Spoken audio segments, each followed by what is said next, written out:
कल मैं मायके गई थी और वहाँ पे मेरी भतीजी ने मेरे लिए एक बहुत ही स्वादिष्ट सब्ज़ी बनाई थी और वह सब्ज़ी बहुत ही झटपट बना था और घर में रखे जो भी सामान थे उसी से बन गया था।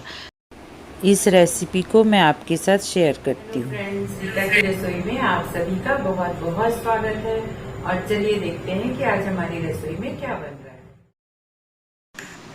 एक पाव भिंडी को उसने धो के और अच्छे से इस तरह से काट लिया था और काटने के बाद एक मोटी तले के कढ़ाई में उसे इस तरह से थोड़ा सा एक नींबू का रस डाल के उसे अच्छे से फ्राई कर लिया था। तो बहुत ही अच्छे से भिंडी फ्राई हो गई थी। अब उसके बाद दूसरी तरफ उसने दही में 2 चम्मच बेसन को लिया और बेसन को अच्छे से घोल लिया। तो ये देखिए बहुत ही अच्छे से घोल दे रही है बेसन को। अब बेसन अच्छे से जब दही में घुल गया है तो बेसन और दही दोनों अच्छे से मिक्स हो गया है। गैस में एक कढ़ाई रखा, कढ़ाई में कुकिंग ऑयल डाला, तो आप भी कोई भी कुकिंग ऑयल डाल सकते हैं। उसके बाद उसने बघार में जीरा डाला और 2 तेज पत्ता को भी तोड़ के डाल दी और बहुत सारे लहसुन को उसने पहले से काट के रखा था उसे भी डाल दिया और उसको लगभग 1 मिनट तक उसने चलाया इस तरह से।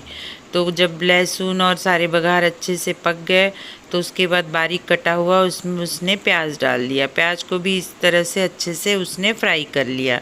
उसके बाद उसमें लाल मिर्च पाउडर, धनिया पाउडर और मैगी मसाला, हल्दी और गरम मसाले को भी उसमें बघार में डाल दिया।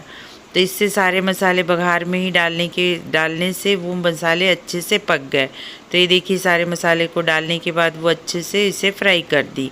तो ये देखिए बहुत ही अच्छे से मसाला उसका फ्राई हो गया कढ़ाई में। और अब उसके बाद से उसने जो दही में बेसन को घोल के रखा था उसे भी इस बघार में डाल दिया।